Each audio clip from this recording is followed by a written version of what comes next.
Honda's going all in on off-roaders. Today we're looking at the Trailsport CR-V. I'll include a link to the Honda and Murray's website in the description down below. I'll also include a link to my car buying guide. Let's get into it.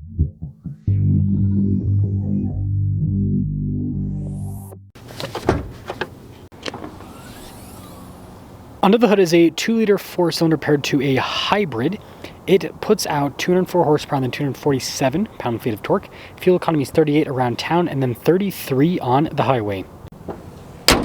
The more subscribers that I have, the more access I get to cars, so I'd really appreciate it if you'd help out with that. Now, sorry for this one being a little bit dirty, or kind of a lot of it dirty. It just came off of the Transport. But anywho, down below, cool design for the lights, and then you can see you've got this that kind of looks like a rocket booster on the front end. There is also a Trailsport badge built into the grille. So altogether, you basically get a blacked out front end for the CR-V. Tire wheel setup is 235 by 60 by 18.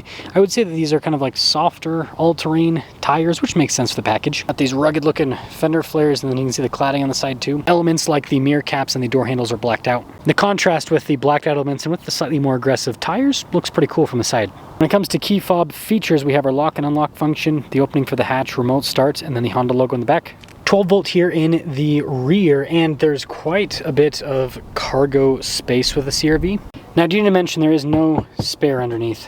Still get the CR-V's cool taillights, and just below that we've got the Trailsport badge. I do think that blacked out hybrid badge is slightly newer. Either way, altogether, it looks like a CR-V, but a little bit more aggressive, I suppose.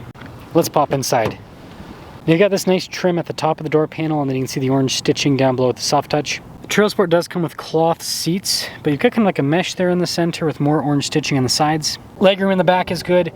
We've got vents here in the rear, USB ports on top of that. And then headroom back here, it's not enormous, but I fit back here pretty well.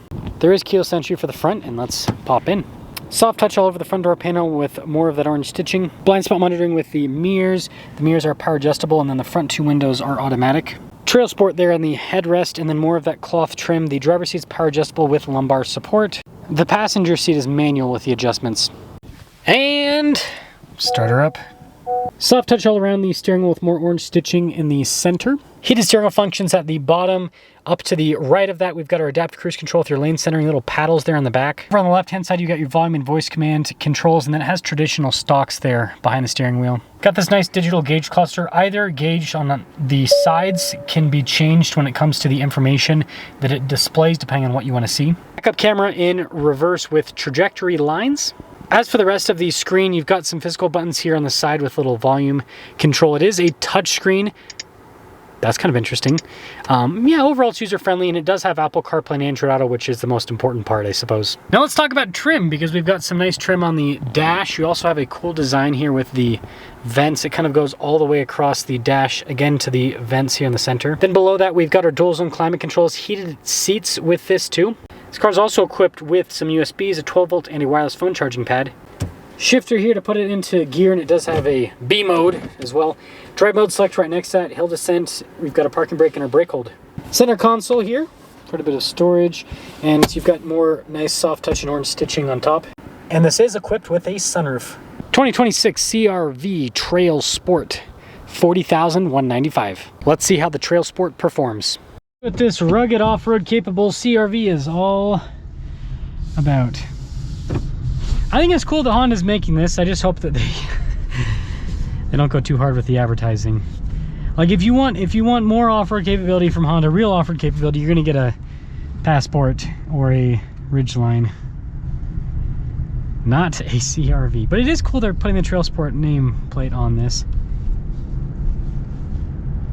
So seats are pretty comfortable. I am surprised they're doing cloth seats at this price point. And $40,000. You think they would do the synthetic leather, but you know, beggars can't be choosers nowadays. Now, I will say the overall interior again feels like Hondas do feel a little bit more upscale, kind of with the soft touch they do throughout with the climate controls. Those also feel a little bit more upscale compared to some other cars in the segment. And hopefully we'll be able to get into traffic soon so we can actually drive the car, but it might take some time considering it's rush hour. Oh, we got lucky. Now Honda's powertrain is very smooth. I've tested several hybrids from Honda and I'm always impressed with the performance. It's very quick to transition from one point to the next. Like, look at that. Quick, smooth. You don't feel like you get any power loss. They just do a really good job with the performance on this hybrid powertrain. I think that performance does lead to a little bit worse fuel economy, but I think it's worth it for a smoother driving experience personally. It's just my 2 cents on that. Now, when it comes to just driving around, this is nice. It's smooth, it's quiet, and the seats are pretty comfortable overall. I think there's a lot to appreciate about this when it comes to just the normal day-to-day performance. Might be exciting to some people, but I think it's really well balanced, all things considered. And coming to a stop here. Yeah, seamless. The system is very seamless. Pop it into the sport mode for acceleration, we'll do in just a moment. And we finally have freedom to be able to accelerate. Well, depending on how slow this classic car is. Yes, very slow. It's a cool car though. It's a cool car. I don't think there's anyone behind me, so I'm just gonna kind of give these people a bit of space because they're gonna just take forever to get up and move. Yeah, that is so smooth, sharp. It's got great power. You guys are probably wondering about tire noise. Like, it's there, but I don't think it's, I mean, yeah, I don't think it's any worse than a regular CR-V. I think that, you know, you really only get a huge detriment from all-terrain tires when you go up to like a 33 or a 35, right? Big tire that you can see on a Jeep or something.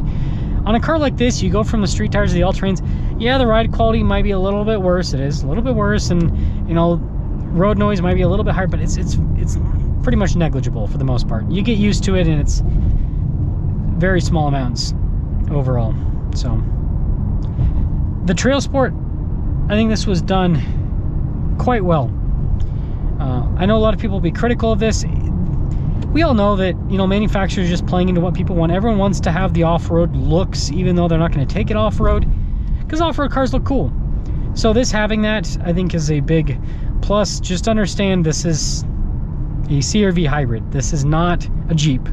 So you can take it on dirt roads, but you know, it's going to be the extent. This is not a hardcore rock crawling machine or anything like that.